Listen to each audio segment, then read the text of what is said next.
In the game of Ender Lilies, there lies many great tales of tragedy, tales of unmatched despair in their scale. And while I could tell you for hours about stories such as these, I believe it's important to shine a light on those smaller stories, which, while they may not have affected the world all that much, the message these stories bear is of no less importance, and the feelings felt by those involved aren't any less moving.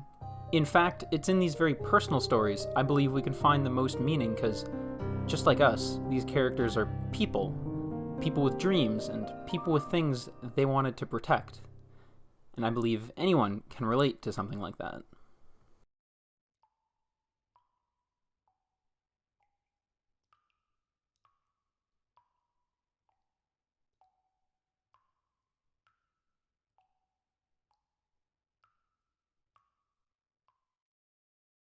The beginning of this story starts with a girl growing up in the kingdom of Land's End, named Sigrid.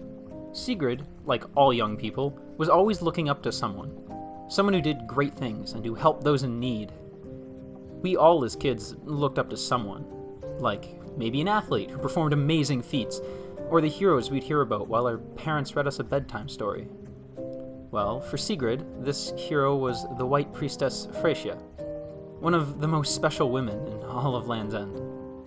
You see, the lineage of the White Priestesses were the heroine of the people of Land's End, as they had to suffer a great burden. The burden of carrying the pain from those afflicted by the sickness that plagued their land, the Blight. By performing what's called a purification ritual, a priestess could absorb the blighted sickness afflicting the host, freeing them from the torment on their body, mind, and soul, and allowing them to pass on peacefully. And while death doesn't seem like much of a cure, it's said it's much better than sharing the tormented fate of all the others. But of course, these purification rituals came at a price. While the priestess could successfully remove all the blight from the afflicted host, this came at the price of absorbing it into their own bodies and having to bear the physical suffering the previous host had. Though the priestesses' bodies were mostly immune to the blight's effects on the mind and soul, every time they'd purify an individual who's afflicted, the pain they endure would grow stronger. Eventually, when this pain became too much to bear, a priestess would finally lay to rest, taking the blight she'd absorbed with her.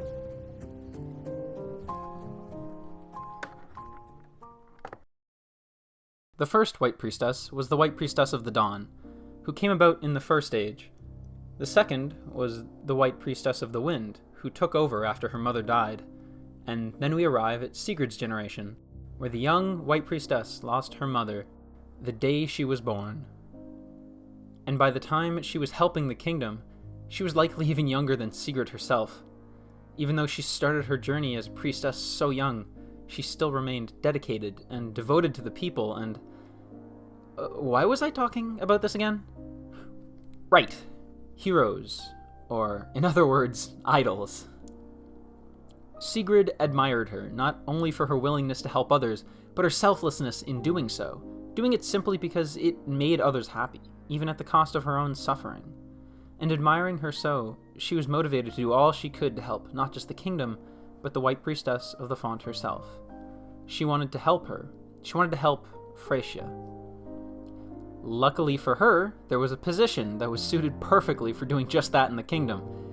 She would strive to become a guardian. Now, who is a guardian, you might be asking right now? Simply put, they're people who help the White Priestess in the affairs that deal with the Blighted, and generally are her assistants who take care of her issues however they can. And in the whole entire kingdom, only 10 are ever chosen to exist at a time. This makes them quite an elite group. But the thing is, even if you're one of these 10, you still only serve her so much, as many of the things you do for her are simply things to help the church that helps her, and not her directly, which is kind of a different job. No, it's only one of the 10 guardians who's ever chosen to be her direct bodyguard, someone who truly dedicates their life to her, and is by her side through thick and thin. And while being a guardian of the church may seem like a dangerous enough job, being the bodyguard of the White Priestess is one of the few that would be even more so, Perhaps even the one job more perilous than being the White Priestess herself. This danger meant nothing to Sigrid, however, as she was somebody who had dreams, she had ambition, and she wished for nothing more than to be by the White Priestess's side. Who was anyone to tell her what she could and couldn't do with her life, anyways? It was hers to live, after all. Well, everyone in life has things that they dream to attain, and everyone also has things that they wish to protect. And that's where our next character comes into play. It's not like Sigrid lived in a vacuum unto herself her whole life. In fact, she grew up with two siblings. Her brother, whom we know seldom little about, and her sister, the major boss of the catacombs, Silva.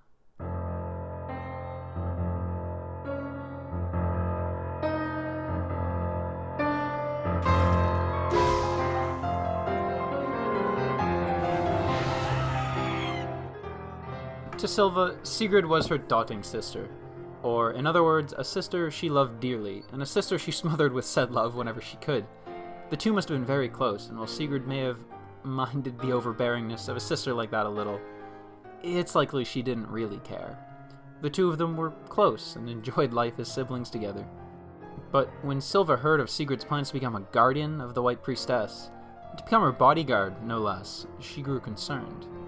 This was the person in the world who she was closest to, saying she was going to sign up for the most dangerous job in the entire kingdom.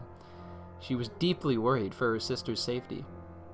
When you really love someone, though, it's hard to just go up to them and tell them to give up on their dreams. If she were to tell Sigrid out of concern, it would be no better than telling her she's not allowed to lead a life that she wants to. But Silva cared too much for her sister to simply let her do something so dangerous. And thus she made a front, a lie, something she could tell her sister. She told Sigrid she too wished to be a guardian, and that they together would go train to be the very best guardians they could be. While this thought process may seem innocent to someone on the surface, and probably did have some transparency to it, her goals were not so simple or pure. Though Silva couldn't stop Sigrid from being a guardian, the least she could do is become the bodyguard of the White Priestess in her stead, so that she might be safer than she would have been. By not sharing in the destiny of her sister, but taking it, she could protect her, and all she had to do was become the strongest guardian of the White Priestess. In the meantime, she would get to enjoy training with her sister. While the training was surely taxing, the both of them were motivated by something greater than themselves. When you feel like you're doing something for someone else, it's much easier to push yourself to your limits, and your goals become not a simple pleasantry, but a necessity, something you must do, as it's not just yourself at risk, but those you wish to protect as well.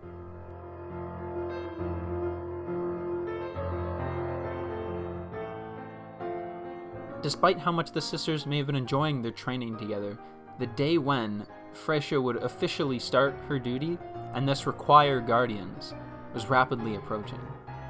And someday, they'd have to see what had happened. Who would be picked? Sigrid and Silva were both anxious. Would either of them be Frecia's bodyguard?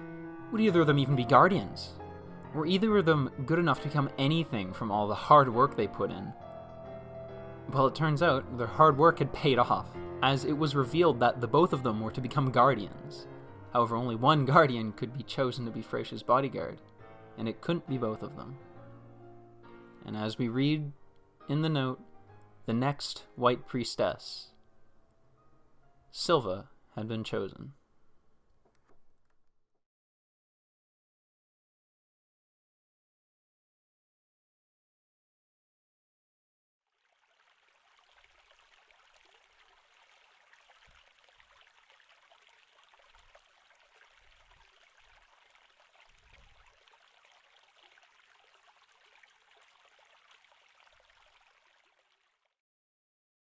After Silva had been chosen as not only a guardian, but also as a bodyguard of the White Priestess, it's certain Silva was ecstatic. Why wouldn't she be? This had been all she'd worked to become for so long. This was what she dedicated her life to doing. And Sigrid, for her part, was likely happy for her, as for all she knew, this was her sister's dream that she'd just now been able to achieve. But what that meant for her means, though she may have been happy for her sister, she felt only sadness for herself. I mean, imagine working for so much of your life to attain the goal of wanting to help the one person you admire most, to be with them through thick and thin, and to really make a difference in the world, just like she did. But then, all of her life's ambitions came crashing down in that one instance. She had worked for one thing as hard as she possibly could, only to fail, and have the dream she wished so desperately to fulfill be stolen by none other than her own sister. It devastated her to her very core, as a failure that she'd never forget. What about Silva, though? At least she'd be happy, right? She had finally gotten everything she had ever wanted. She could now sleep easy knowing her sister couldn't take her very deadly job, and in her stead she could try her best to uphold it like her sister would have. What she perhaps hadn't thought of, though, was just how difficult the position she wished to fulfill truly was, as now there was a whole world of responsibility she bore. Not only did her position have her carry the burden of making sure the priestess was safe pretty much all of the time, but she also had to travel with her wherever she went, no matter where it was in the kingdom or when it was. The blight affected individuals all over Land's End. Despite the White Parish's best efforts, there was only so much they could do to ward off the infection. This led to much traveling around and long periods of time spent where she'd have no time to speak to the very person she cared so much for. Silva, despite believing her life would finally be without worry, had actually sacrificed not only her safety, but her time by doing this. All she really wanted to do with her time was spend it with her sister whenever she could. And even though her job was to accompany someone everywhere and speak with so many different people, she began to grow lonely, as the only person she always wanted to be with her rarely ever was. While her sadness may have been growing, it's not like she could tell her sister that.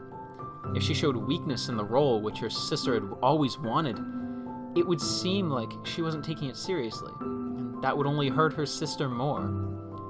For her sister, she needed to be strong, and she couldn't let her emotions get the better of her if she wished to be strong. Of course, this just led to her feeling worse than she already did, so she likely took every opportunity she had to spoil her sister in some way if she could.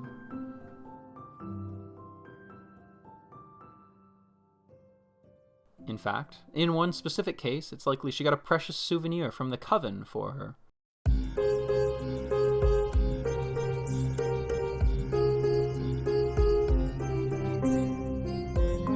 Even though the coven was usually a very closed-off group of arcane users, they always welcomed the White Priestess with open arms, something that meant her bodyguard was likely granted access at the same time. Being down there with the magic users, she found some talisman that was once crafted by them, but had likely lost its usefulness. And if one so close to the White Priestess had simply asked for it, it's likely they'd have given it to her.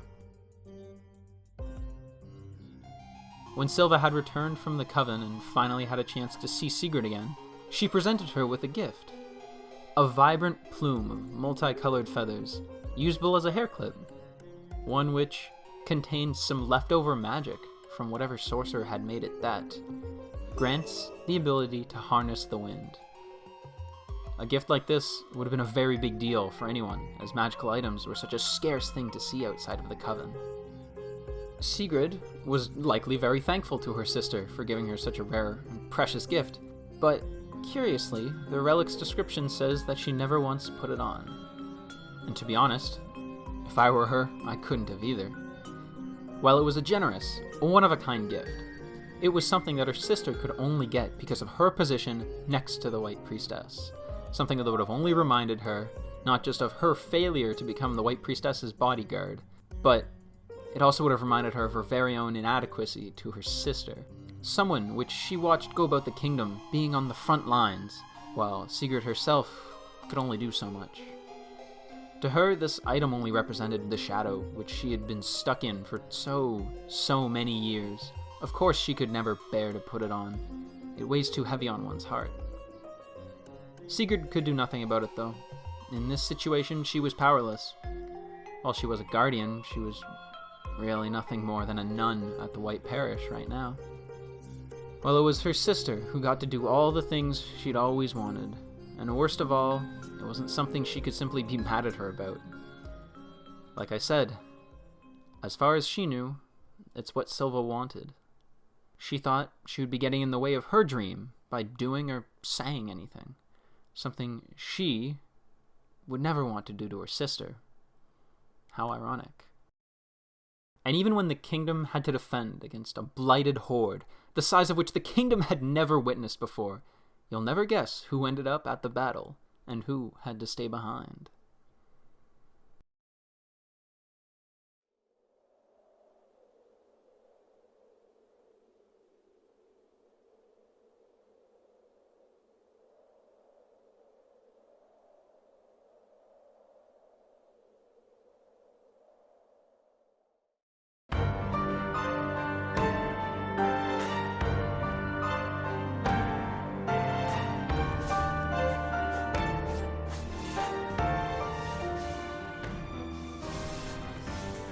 Plague wind blew in from the east, and with it a swarm of blighted abominations, and thus began a battle which even the Guardians couldn't be risked being put into.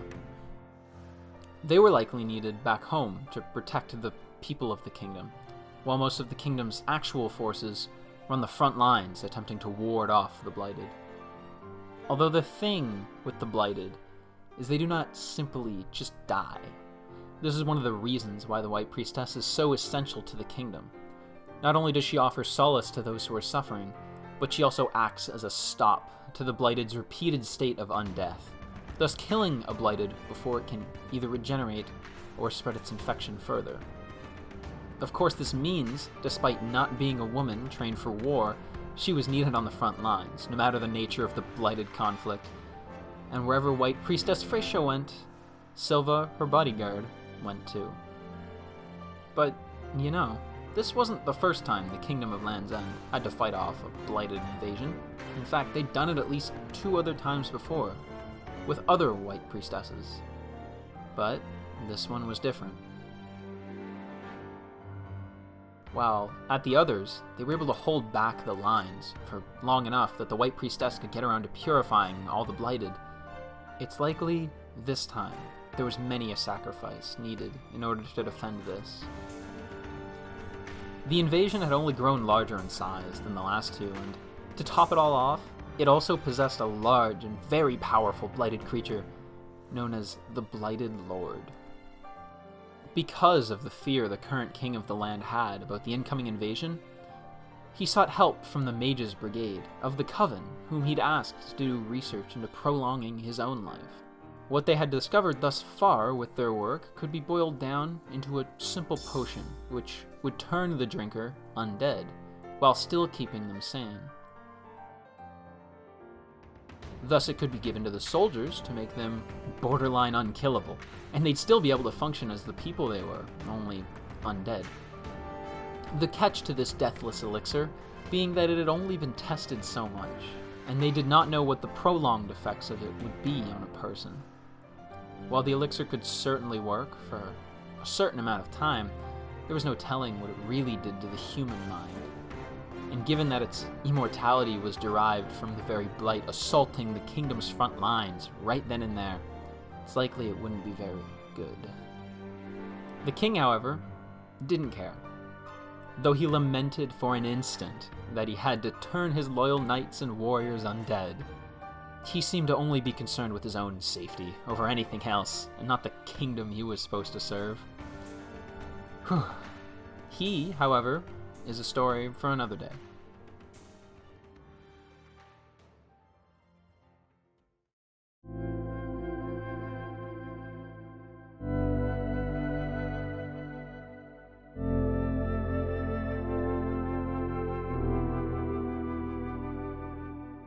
The Deathless Elixir was brought up and presented to all the knights who defended the Twin Spires, and just like that, they had all turned undead, likely clueless of their own fate at first, though it's certain many of them pieced it together quite quickly. The enemy wasn't the only one regenerating anymore. Now they were regenerating, just like them, just like the undead. Silva went to this battle as well, but she was there just to guard the White Priestess, and not to overtly be on the front lines fighting the Blighted. Because of this, she didn't have to drink the elixir. In fact, I doubt the option was ever even presented to her, as she was a person who served the church and the priestess before the king, and it was the king who'd ordered to do such a horrible thing. Just because she didn't drink it didn't mean she wasn't right with the White Priestess, though. They were right behind front lines, and she was protecting her while she purified all those she could. The thing is, though, this gave her a very good view of the battlefield, and while the soldiers themselves started realizing what was happening to their bodies, she too started realizing that out of everyone there at the defense of the Twin Spires, she and the one she protected were the only two spared from the Blight's grasp. Technically, they were the only two alive people at that entire battle.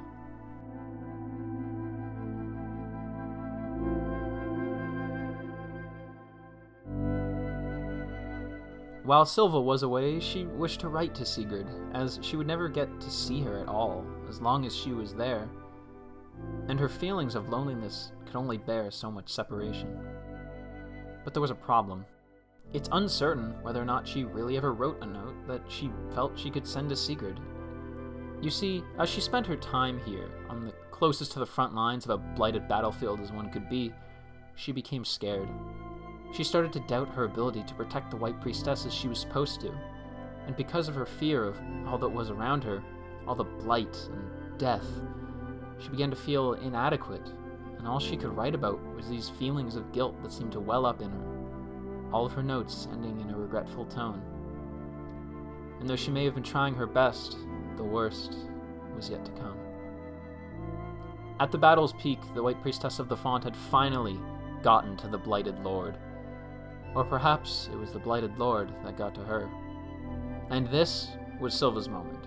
Silva had to do her very best to protect the White Priestess the kingdom loved so dearly, who her sister loved so dearly. She had to be there for her when her sister could not, and defeat this powerful being of unmatched hatred, or at the very least, weaken it for her. But she froze. Despite Silva's years of training and nearly lifetime spent wanting this role, she couldn't do a thing. She couldn't even lift a finger when it mattered most. And instead, all she could do was watch as one of the bravest women in the whole kingdom, the one her sister admired so much, walked right up to the Blighted Lord and purified it without a second thought. Silva didn't even need a second to realize what had just happened. She just registered it all, like she was watching a movie she had no control over play out in front of her, and it left the one she was supposed to protect motionless, devoid of her faculties almost entirely. Immediately, the priestess was rushed into the Verboten, where the Coven and the mages could try their best to keep her as healthy as they could, but due to the amount of blight she had just taken on, it's likely there was nothing much any of them could do, as the only known cure for the blighted affliction was purification, and the only one that could do this was the woman they had to help. Of course, Silva was left distraught by this reality. She had failed. She hadn't been enough to fulfill the duty she so selfishly stole away from her own sister, just to protect her. She had failed, and now what was she to do? She felt so guilty for what she'd done to her sister's life, and while she wished to tell her what she'd done, to explain to her she'd done it to protect her, she could never bring herself to send those letters. She never did send those notes of confession. Instead, we find those notes in places they were discarded, tossed into the depths of the catacombs. As I speculate, she couldn't bear to tell her sister the whole truth. Instead, she likely only told her so much of it. Enough for Sigurd to know of the state of the White Priestess after the Twin Spires, and probably not much else. Maybe she told her nothing at all, and with that, all she could do was wait. There truly was nothing more she could do. And the worst part is, I doubt she could ever face her sister again. Since Freysia had taken such a large hit and was essentially comatose most of the time, those of the coven who served the king and those of the coven who loved the priestess were hard at work, trying to find anything they could do to help her with her ailment. Anything at all they could do to lessen the blight's effect on her body. Something they could do to give her some peace from all the pain she was feeling. And it wasn't long before they'd found their solution. The mages began using some ideas from their experiments they'd been previously conducting. Not to attempt to create immortality, but instead to create life in a different way. To create artificial life. They were attempting to clone the White Priestess. All of this was very secretive, due to the nature of the Coven and their blighted experiments being taboo, but for one reason or another, the clones of the White Priestess they managed to create were by all means a complete success. The problem with making them is that it took quite a long time. And, well, they almost certainly started at a much more mature state of mind and body than your average newborn. They still understood very little about the world they inhabited, and they were curious.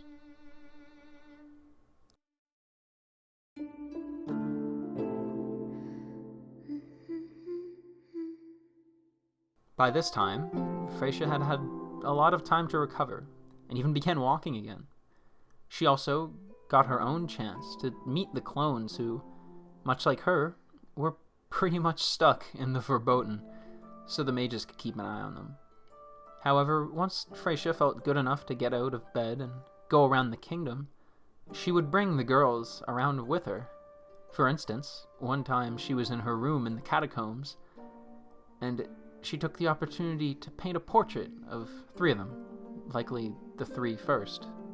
Or, for example, once she was able to, she had brought them out to the village she grew up in, by the cliffside, introducing one of them to the lonely Jared, a strong knight who she likely had a great deal of respect for, as he was one of the many turned undead by the king's decree to defend their kingdom. During this time, many folk in the kingdom would likely come to meet the small priestesses, as they began to become known by at least a select few in the kingdom. Although Freysia had said she never wished to bear children or have a successor in such a sense, it seems that when the small priestesses were made, she took on the role with open arms, being the mother for them that she had always missed from her own life, showing them the beauties of the world outside as much as she could, and showing them love like they deserved. Just because they were clones didn't mean they were to be neglected. They were just as much people as anyone else in the kingdom to her. But at the end of the day, these priestesses were created for a purpose, and one day, when the White Priestess Freysia's health began to deteriorate again, they were to fulfill that purpose, to try and save Freysia, to try and save their mother.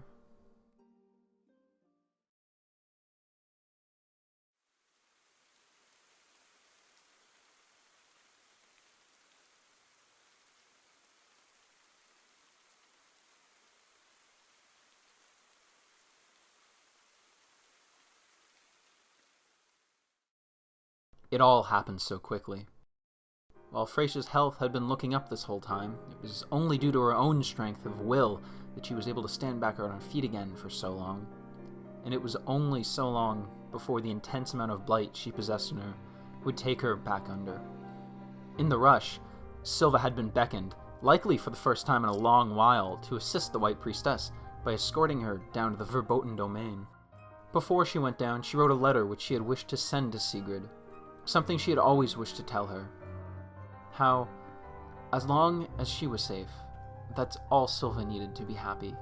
And if their roles were reversed, she simply couldn't bear to imagine her own concern. But before she could even get the chance to send off this letter, it's likely she was rushed down, as there was little time to spare with the priestess in her current state of health, and thus the note remained unfinished. And how is Sigrid doing, anyways? Well, Sigrid, for the past long while, had likely been doing naught but stewing in her own regret, and helping out around the catacombs or the parish, however she was supposed to. And even if Silva had seen Sigrid, it's likely she would have felt too guilty to even lay eyes on her, as it's clear there was something she wanted to tell her. The truth weighing heavy on Silva's heart. Because of this, when she was told she was needed by the priestess again, she saw this as an opportunity. She wouldn't screw up this time. She'd redeem herself and help her the way she always should have, since she had started. And to do that, she felt she needed to be stronger. While they headed down to the verboten domain, unsure of what trials Silva was about to face, if she'd perhaps have to face the blighted power that's within Freysia, she needed to be ready. And so, she chose to drink the deathless elixir, just as the knights of the kingdom once had. Forfeiting her humanity to protect the one she was sworn to. Perhaps this way she could be redeemed. Maybe now she could finally protect those around her. But what came next? No one could have prepared for. As the priestess Freysia was laid out on a black slate, all of the 8 cloned priestesses joined around her, embracing her. It would be their purpose to absorb the blight out of Freysia, therefore taking her burden for themselves, but in the process, killing them. The small priestesses knew not what would become of themselves, though. All they knew was that they could help their mother. Right as the blight purification ritual was about to take place, however, Freysia regained just enough consciousness to realize the horror of what was about to transpire, and fought back. When all 8 priestesses tried to purify Freysia, instead of willingly accepting their sacrifice, she magically rejected them, stopping them from absorbing any of her blight, as she wanted no harm to come to her newborn children. The problem was that in doing this act of defiance, Freysia had finally lost control. As the ritual failed, what followed was likely horrific. The body of what was once simply known as Freysia, the White Priestess of the Font, had now become the vessel of a very strong blighted power. The blighted lord had arisen once more.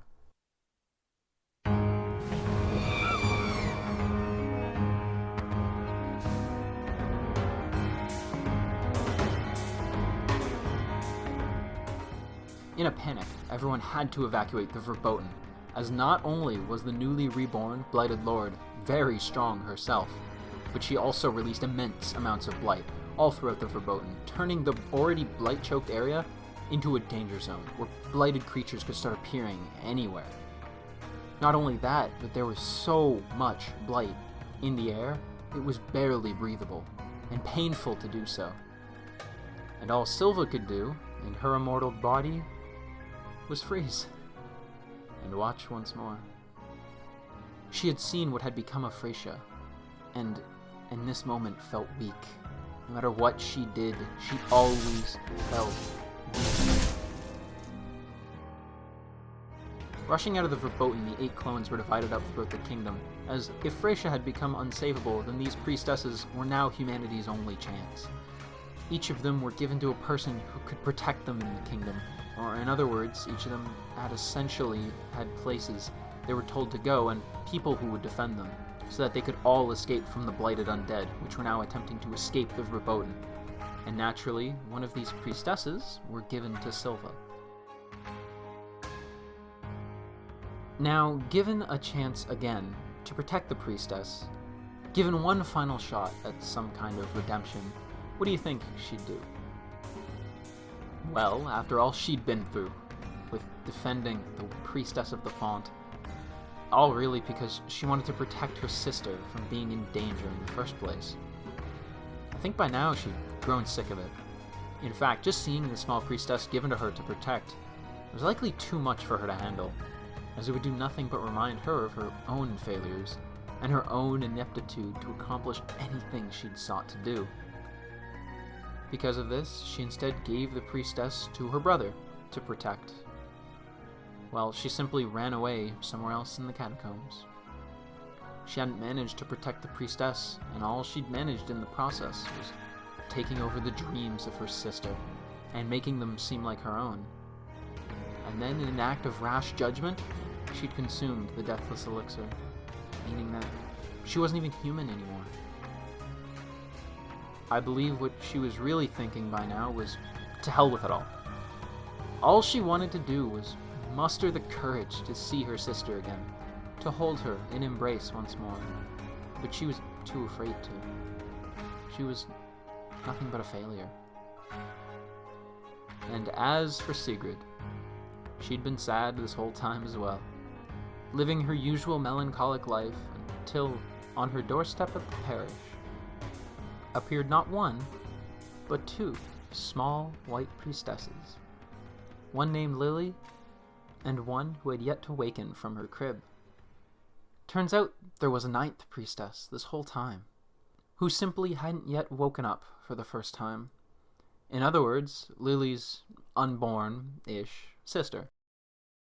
For Sigrid, this must have been quite a shock, as she'd always been used to playing second fiddle, but due to her position at the parish, and the white parish being the best place to keep the sleeping priestess, they had both come here, right to her. While Sigrid may still have been sad that she couldn't be there for the priestess Freyja when she needed her most, she knew this duty is what she wanted to happen. Freyja wanted to see these girls safe, and so that's exactly what they'd be.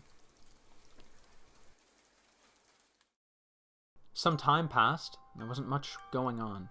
The kingdom was well ready to defend the Blighted from coming out of the Verboten, as it likely wasn't the first time they'd ever had to deal with Blighted. But in the meantime, the priestesses still had to stay with their guards, and it was in this time that Lily and Sigrid bonded. Sigrid took on sort of an auntie role for Lily, as she eagerly awaited her new sister to wake up for the first time. Seeing her kindness extended even to someone essentially unborn reminded Sigrid much of Priestess Freyja herself. And one day, as they sat by the altar in the church, she truly realized how she could find solace in a girl like Lily, being around and a part of her life, as she made her happy just by being herself. As the two shared this moment, however, the rain began to fall.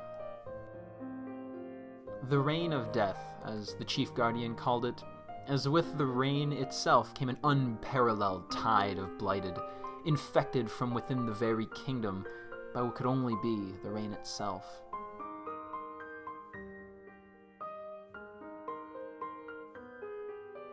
Silva and all the others who had taken the deathless elixir all began losing themselves quickly, doing things that didn't feel like it was them doing it, carrying out acts of violence they never would have jumped to prior, and with each passing minute, the fear of those remaining only grew stronger.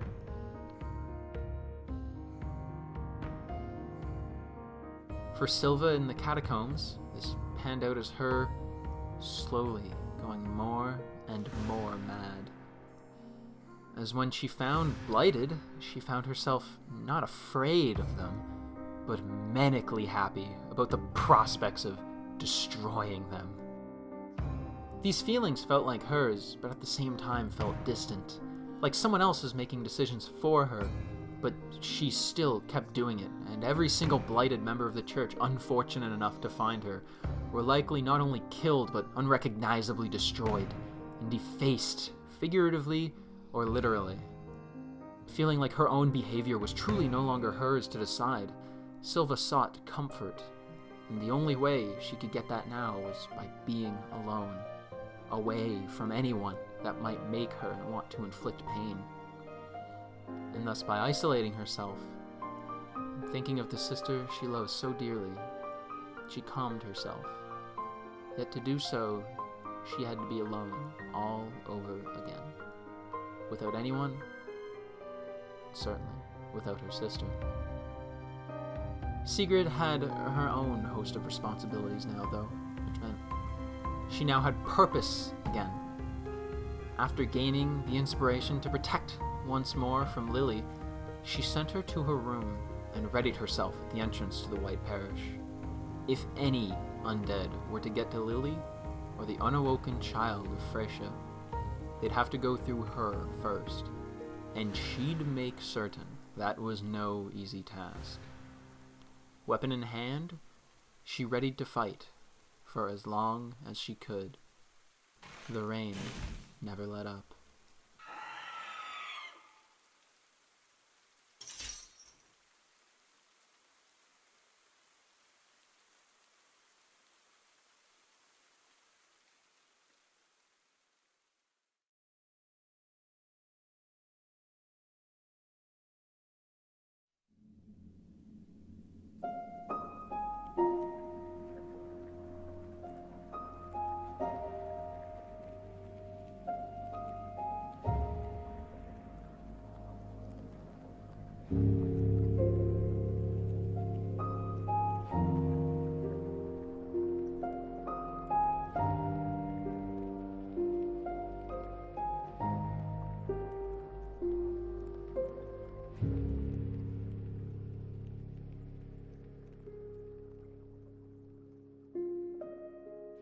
Now we're up to the present, and we can see what's become of these two sisters by going through the game.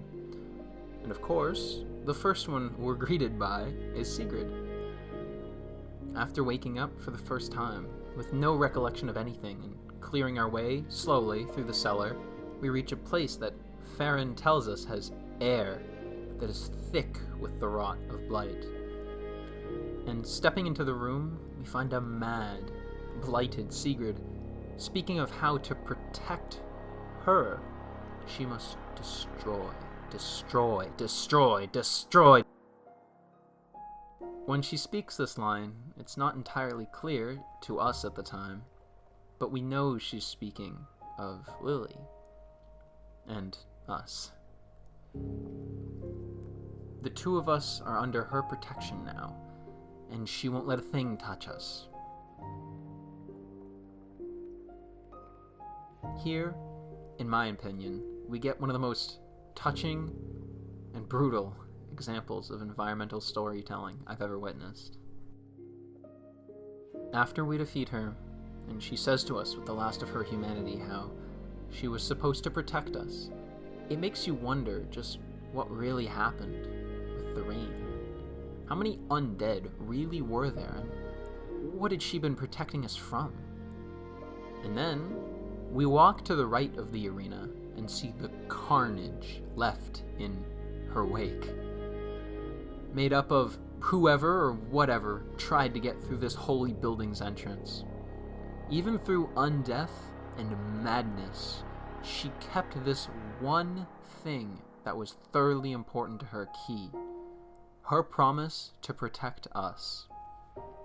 No matter the barrier she was met with, be it losing her mind or her soul, she managed to cling on to just enough of it to be able to protect us. To protect the last unblighted living person in the entire kingdom. Its final hope. All thanks to her generous showing of love, we get to experience life. We get to live and do as we want. And maybe, just maybe, save what's left of the kingdom.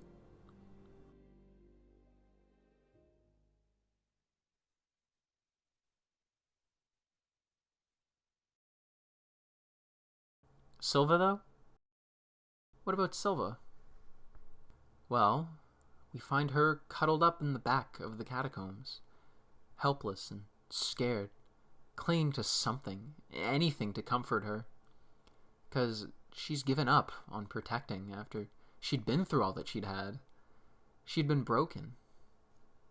Both sisters wished only to protect, only to have everything they wanted to be taken from them by what they felt was nothing but their own incompetence. But while one managed to bounce back and make the most of herself by finding new purpose in what she wanted to do, the other lost all hope and fell into despair. While one may have been one of the most important roles in the kingdom, the other single-handedly defended the only remaining survivor of the tragedy that struck Land's End. and while one only ever acted in a form of selfish interest, not letting those around her grow, the other bided her time and waited till it was her moment to shine, waited till it was something she could seize, something she could do that no one else could. And she did it. Even to the very end, these sisters were very alike. One with filled wings, who couldn't fly, and the other with empty wings, who didn't need to. Thanks for listening.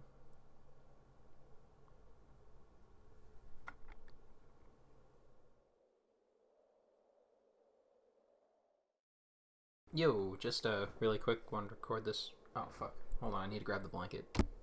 Okay, there we go. You might have noticed the sound quality jump up about, like, 3 or 4 pegs. Anyways, thank you, for watching the video. This is just recorded afterwards. Actually, it's not recorded afterwards, to be honest. I'm actually recording this right after I just recorded all the voice lines for the video. But assuming I finish this project, I wanted something I could just throw at the end of the video to say thank you for listening to this, what'll probably end up being way over, like, 30-minute epic of a video. I say epic not in the self-aggrandizing way, but in the holy Jesus fucking Christ, look at the runtime of that kind of way. And if you want to stick around for more, just like or subscribe. It helps out a lot. I'd appreciate it. Something the algorithm. I don't know. I'm not a professional at this kind of thing. But yeah, I just wanted to put in my 2 cents, and I wanted to say this is a story that I really wanted to share because I don't hear enough people talking about this game ever. And to not run this for too long, I'll keep it brief. It's just there are so many things in this game that I feel like could have so many people talking about it. Like, I want people to talk about this game, and they're not, and that's why I'm making this video, basically. And that's why I might make other Ender Lilies videos in the future. They'll probably be shorter, because I won't cover as many main stories, but if you have any characters or little side stories in the game you want me to cover, hell, if you want me to make a video about the whole main plot, I could too. But people have already done that, but I could. Yeah, if you have any characters or any plot points you want me to cover, leave it down in the comments, and I'd love to talk to anybody at all who loves this game as much as I do. Thank you for watching, and yeah, have a nice day. Bye. Oh, I didn't. Oh, they swore. Oh, I can't keep that in.